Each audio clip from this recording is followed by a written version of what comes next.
నువ్వు సీఎం కావాలి, బీసీ బిడ్డలు బాగుపడాలి, నువ్వు సీఎం.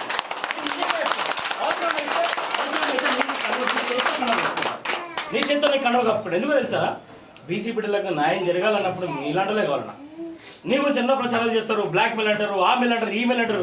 నేను రాజకీయాల 18 సంవత్సరాల నుంచి ఉన్నా కానీ ఇట్లా వచ్చి ఒక్క మొగోడు ఇగో బిడ్డ నీ పేరు మీద 5 లక్షలు ఇస్తాను మొగోడు లేడు. లక్ష రూపాయలు అరే లక్షల కోటి ఆ ఒక్క కేసీఆర్ కుటుంబం కానీ ఈరోజు రేవంత్ అన్న కుటుంబం కానీ సరే ఈరోజు రేవంత్ అన్న వచ్చి 2 సంవత్సరాలే ఉండొచ్చు. ఆయన తలుచుకుంటే పెద్ద విషయం కాదు. ఈ కుటుంబానికి డబుల్ బెడ్రూమ్ ఇవ్వడం కానీ ఈ పిల్లల బాధ్యత తీసుకోవడం కానీ పెద్ద విషయం కాదు. మల్లన్న అనే వ్యక్తి ఒక సాధారణమైన వ్యక్తి, నాకు అనుభవం ఉన్నది వారికి చెప్తున్నాను. నిజంగా చెప్తున్నాను, నేను కాంగ్రెస్ కార్యకర్తగా చెప్తున్నా. అవసరం అయితే రేపు పొద్దున నాకు ఇవన్నీ అవసరం లేదు. ఒక బీసీ బిడ్డగా చెప్తున్నా, ఆయన సీఎం కావాలి. ఈ బిడ్డలకు నువ్వు చేస్తాను న్యాయమైన 100% న్యాయమైన మంచి పొజిషన్లో రావాలి. అంతకన్నా మంచి పొజిషన్లో వచ్చి మన బీసీ బిడ్డలకు న్యాయం జరగాలి. సరే మేము బతుకున్నాం, కార్యకర్తలు చేసుకుంటాం, ఎవరి మీద ఆధారపడం అవసరమే లేదు.